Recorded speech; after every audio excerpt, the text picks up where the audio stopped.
میخوام یک سوتی یا یک اتفاق جالبی که توی مراسم اهدای جام در جام جهانی 2018 در روسیه اتفاق افتاد رو به شما بگیم که اولین حاشیه مربوط هستش به خانم کیتاروویچ، رئیس جمهور کرواسی.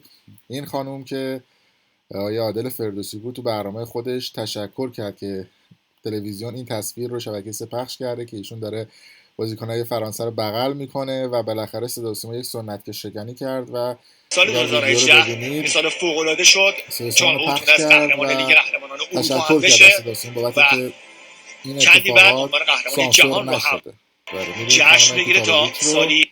و بریم تشکر عادل فردوسی رو بشنویم، بیام یک سوتی جالب رو بهتون نشون بدم. یه تشکر ویژه از مزدک میرزایی، تشکر خیلی خیلی ویژه از همکاران عزیزمون در پخش که خیلی خوب پوشش دادن. آره یعنی اولش من موندم آقای حبیبی، آقای فارسیادی، این خانم کیتاروویچ با همه نه تنها دست میداد بغلشون هم میکرد، بعد یکی دو تا رو پخش نکردن. دیدم این نمیشه که همینجور وایساده، اینجا وسط هم وایساده بود، هم ردیف همه رو باشون خوشوبش میکرد حسابی. بعد دیگه گفتم آقا مردم همه دیدن، دستشون هم درد نکنه، خدایش مردم مراسم خیلی خوب و کامل.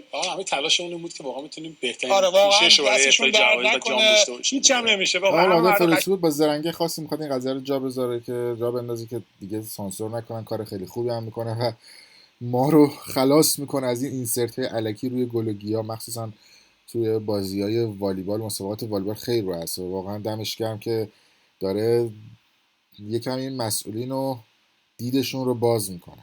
من خودم تو صدا و سیما بودم، واقعا میدونم اینا چقدر سیاه بینن در صدا و سیما، دوست دارن کلا همه چیز رو سانسور بکنن. صفحه برنامه پشت پرده ازش تشکر میکنه، دوست خوبمون هم آقای فردوسی.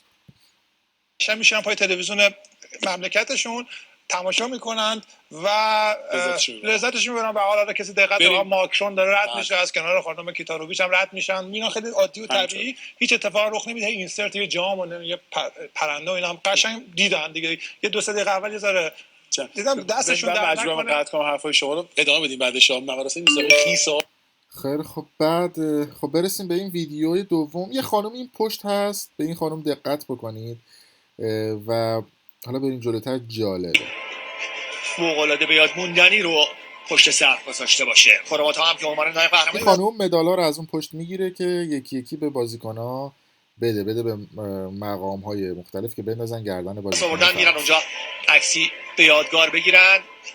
انگولو کانته فوق‌العاده بازی کرد در طول جام، اگرچه در دیدار اینجا نگاه کنید یه مدال رو نشون میده توی دسته. پایانی مجبور تعویضش شد دیدشان برای اینکه اخراج نشه، اما کارش عالی بود در طول مسابقات، فوق‌العاده ظاهر شد. اینجا نگاه کنید مدال رو میذاره تو جیبش، توجه کنید و اینفانتینو که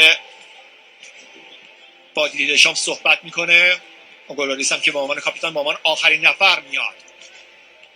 اینجا مشخصه خیلی شیک و مجلسی، قشنگ مدال رو میذاره تو جیبش. کاملا کتاشون خیس شده. حالا برای بازیکن‌ها که 90 دقیقه هم دویدن، احتمال سرماخوردگی وجود داره به هر شکل اونجا با این بارون شدیدی که میباره. این تصویر خیلی از رسانه‌ها، حتی رسانه‌های انگلیسی زبان بهش اشاره کرده براشون مهم نباشه همین موضوع باشه، چون اونا قهرمان جهان هستن و حالا میخوان جشن بگیرن.